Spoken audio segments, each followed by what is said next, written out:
Hello everyone, সবাই কেমন আছো? আমি চয়নিকাস মেকওভার থেকে চয়নিকা বলছি।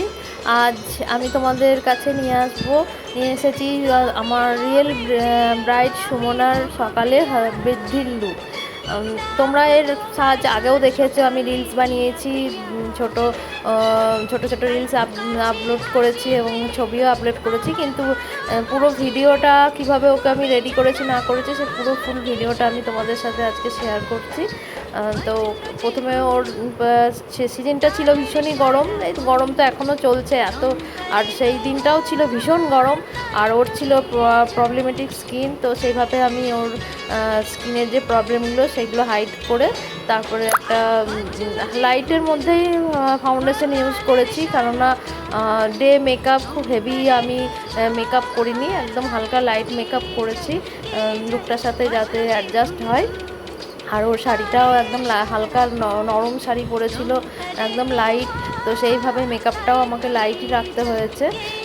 এবং আইটাও আমি লাইট টু ডার্ক একদম হালকার মধ্যে করেছি শাড়ির সাথে অ্যাডজাস্ট করে। আর ব্রাইট ছিল ভীষণ জলি, ও ভীষণ কথা বলতে ভালোবাসে এবং ব্যবহারটাও খুবই ভালো ছিল, এবং খুব কথা বলে বেশ বেশ ভালো ছিল। আর এই সকালের সাজার পর ও বাইরে পুরো আউটডোর শ্যুট করেছিল। ওদের যে ফটোগ্রাফাররা ছিল তারা অনেক ভিডিও ছবি করেছিল। ওদের একটা বাড়ির পাশে একটা লোকেশন ছিল, খুব সুন্দর, অনেকটা ফাঁকা জায়গা ছিল, সেখানে পুরো শ্যুটটা হয়েছিল। তো সেইভাবে আমাকে মেকআপটাও ওই জন্য একটু স্ট্রংভাবে করতে হয়েছে যাতে রোদের মধ্যে ওর ছবি টবিগুলো তুলতে পারে।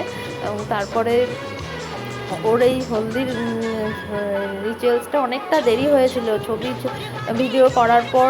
তারপরে বাড়ি এসে তারপরে গায়ে হলুদ হয়েছে, দিয়ে অনেকটা সময় লেগেছিল। রাত্রে ব্রাইডাল সাজটা আমি তোমাদের পরের ভিডিওতে দেখাবো, এবং ওর রিসেপশনের কাজটাও আমি করেছিলাম।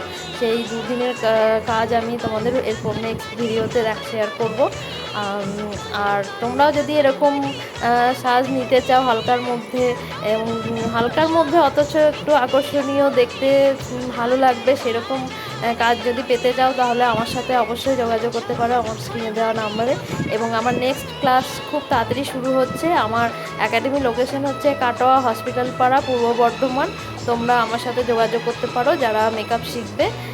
আর যারা নেক্সট ব্রাইড আছো, আপকামিং ব্রাইড, তারা আমার সাথে কন্ট্যাক্ট করতে পারো।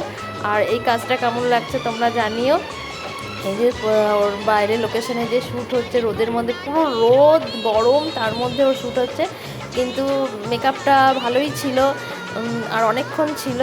এরপরে রাতে যখন ওকে সাজাতে বসি তখন পুরো 5:30, বিকেল 5:30, ও এতটাই লেট হয়েছিল। 5:30 থেকে অনেক তাড়াতাড়ি আমি ওকে রাত্রের সাজটা সাজিয়েছিলাম। তো সকালের সাজটাতে ওকে কেমন লাগছে সবাই জানিও, আর আমার সাথে যোগাযোগ করো, লাইক কমেন্ট শেয়ার।